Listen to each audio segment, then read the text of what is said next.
And now it's time for Berkshire Memories Part 2. For my 5th anniversary year, I had to definitely pause because sometimes when change happens and the years go on, it's amazing sometimes to forget your roots. Now, what were the 2 locomotives that we focused on the first 3 years of our channel? That was the Nickel Plate Road 765 and the Pere Marquette 1225. As someone once said to me, what we were known for the first 3 years of our channel was my coverage of the 765 and the 1225. So I knew in 2021, with many uncertainty, if Steam in the Valley was to return, I wanted to spend 2 weekends there. If 1225 operated, I wanted to be there. They are on my top 10 favorite steam locomotive list, and I wanted to be there to catch them operate this year because I figured it would be fitting, because both of them nearly make it to my schedule almost every year. In 2019, when focus really just shifted to everywhere, and I shot more in PA than I ever had before, 765 and 1225 unfortunately got cut out. The one excursion that I have been planning on chasing since before the start of my channel was the Cadillac excursion. And after getting a bad taste in my mouth of Steam in the Valley in 2018, I heard that the 2019 edition was better. I originally had plans to go see that when I decided to skip it for the Milwaukee Road 261. So in 2021, I was pretty much set that I was going to go see the Nickel Plate Road 765 when she came to Steam in the Valley, which is still currently the closest large steam event, besides the 611. Although 611 is about twice as far away at Strasburg. So this year, kind of going in with the same philosophy as the Tennessee Valley Railroad Museum and the Missionary Ridge, I knew there were shots I really wanted to get of the 765 in the Valley. I wanted to try classic angles I had gotten before, and I wanted to try new angles. I never really shot a Jake before. I wanted the famous S-curve. I wanted to get the pond. I wanted to get Indigo Lake where the Rumbis were at. I wanted to get the big curve, which I did not unfortunately get this year. There were so many ideas I had for shots this year. I planned on going for 2 weekends straight. Now, this year, 765 ran earlier before fall, because the last 2 times I chased, it was actually the first day or the first weekend of fall. Taking my new 4K video camera, my new still camera with me, I had ideas for shots I wanted to get. The first weekend, I really had a party for which I dubbed my channel's 5th anniversary chase. Chasing with me was Big Banana Rail Fan, Jay Muddy, Business Car 10 Productions, and Keeper of Steam. We also ran into that weekend Jonah 611, Monin Photography, Toledo Rails, Stephen Sane Rail Fan Productions. There was many people out in Ohio that weekend. And the first weekend actually was still my favorite weekend between the 2 that I shot. Locks Park Bridge. Yeah. And even finally getting the classic straightaway shot at Riverview Road. And the private crossing at a place just outside of Peninsula. And even getting the classic, what I dubbed the Deferred River shot. It was a fantastic time in the valley. The second weekend I went, Business Car 10 Productions joined me again, and I also ran into now dubbed the Berlin Sub Rail Fan and Lane's Trains. We all chased together. I also ran into Toledo Rails again on Sunday. I also want to mention too, GT Rail Fan Productions was there both weekends. And there was many other people that I ran into, including Drop Signal.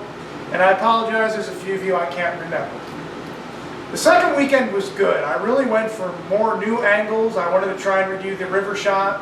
And we also got a nighttime run with the 765, and there was just something about the second weekend. It was on par with the first weekend. First weekend, though, I chased from Friday to Sunday. The second weekend, I chased from Saturday and Sunday.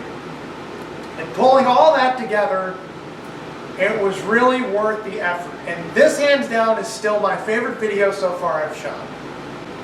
In July, it was announced that another reunion of Steam would be happening. We were all wondering when it would happen, and that was the Berkshires and Bellevue event. Seeing how 765, when it ferries the Cuyahoga Valley, passes through Bellevue, it was really, in my opinion, just a matter of time. 757 still has a lot of cosmetic work to go, but seeing her and 765 reunited was fun. I actually had plans to go to the Mad River Nickel Plate Railroad Museum in 2020, but they got canceled because I wanted to see the 757. So, I bought tickets for a cab ride, I bought tickets for a caboose ride, I also signed up for the membership event, which was a dinner and a night shoot. And I can honestly say, as small as what the event was, it was a lot of fun, and one of the most epic moments this year happened. I'm going to actually let it play instead of me talking over it. 765 pretty much pushed the caboose train. I had the luck of, when I had my cab ride, of Grant Geist being the engineer. Those who know Grant Geist and those who grew up with Shining Time Station like myself and Berkshire Video Productions, he was the lead of Berkshire Video Productions, which shot some of the best, in my opinion, railfan content videos back in the 80s and early 90s. So it was an honor to finally meet him and actually talk to him about that. The cab ride was fun, shooting around the grounds was fun, the museum was really amazing for what it truly was. I really could not get over all the equipment they really had at the museum. Obviously they have a lot of nickel plate road diesels, cabooses, and all that other fun stuff. And it was just a fun time. And Toledo Rails, Monin Photography were there. Jay Muddy drove me there. We met up with Business Car 10 Productions, and we also ran into GT Railfan Productions again. And it was a fantastic day. But by the time the public events were over with, they moved the 757 into the yard and they moved the 765 off by her. They then connected a hose between the 765 steam dome and the 757 steam dome. And well, this happened. There's really no words to describe it other than enjoy the entire clip again.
And then the night shoot was fantastic, and I went home and it was one heck of an event.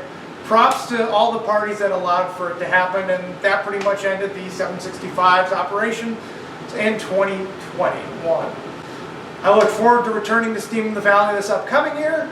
Won't be able to spend 2 full weekends there again, but I look forward to at least spending 2 Sundays there. Pere Marquette 1225, my favorite Berkshire. Her operating future was really uncertain this year. It wasn't until September, October that the North Pole Express operating schedule was announced. Now, if the 1225 wouldn't have operated again this year, I probably would have went and saw the 113, or I would have went and saw the Black River and Western 60 this year. But when the 1225 operating schedule was announced, I couldn't wait to go back to Michigan to see my favorite Berkshire. I wasn't originally planning on going in 2 weekends, but I got roped into 2 weekends, and then I ended up getting out the second weekend, which was a huge relief because I was able to prepare for the 1309 chase, which ended 2021. Finally being able to see my favorite Berkshire was fantastic. I was hoping for snow, but as usual, I seem to have no luck with snow in that engine. I picked the wrong time to go.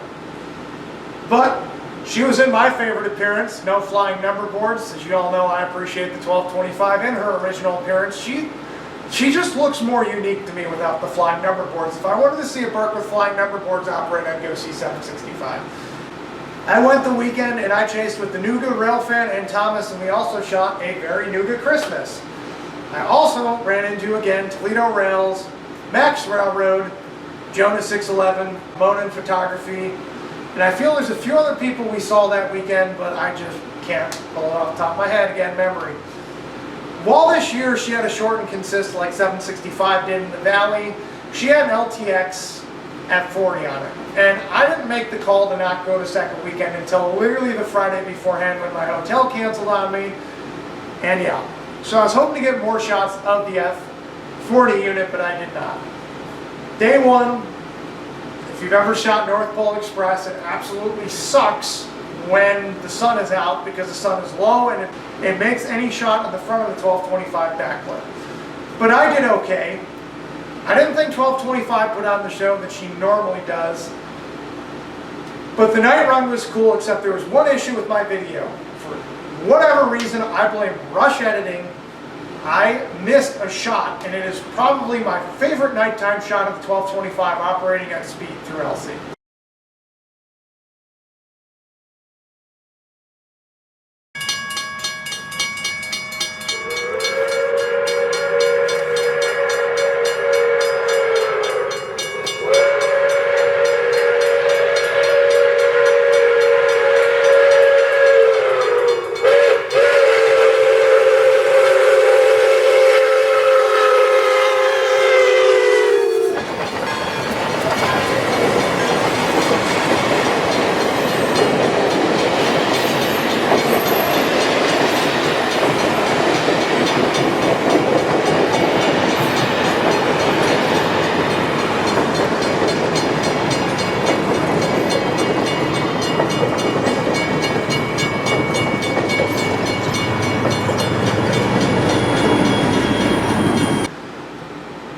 We got them coming into Ashley, and then me, the new rail fan, and Thomas decided to call it quits. Also, I forgot, Carney Rail was there. We all had a fantastic time again, and then that Sunday we chased. Now, I was still expecting at that point to come back a second weekend. I didn't. With Overcast, I decided to focus on shots I wanted to get at 1225 that I had yet to get, like the S-curve right by the Robbins Furniture Factory. I decided to get with the flying number boards off. I shot for the first time ever of 1225 at King Road and ended it with another fantastic chase of the 1225. This year's guest whistle was a C&O single nav hooter. Now, I'm not going to lie, next year, what is 1225? If she pulls North Pole Express excursions, I'll be back. If she pulls any form of summer excursions, I'd like to somehow fit it in. But if she definitely pulls a fall foliage excursion, I will be there. Don't know if I'll chase the MPE twice next year, but I would like to get out there again for another full weekend of North Pole Express excursions. Anyhow, this is my last memories video. Hope you all enjoyed 2021, and even though 2022 is going to be majorly cut back, I hope you all enjoy. I'm Christian, and stay tuned.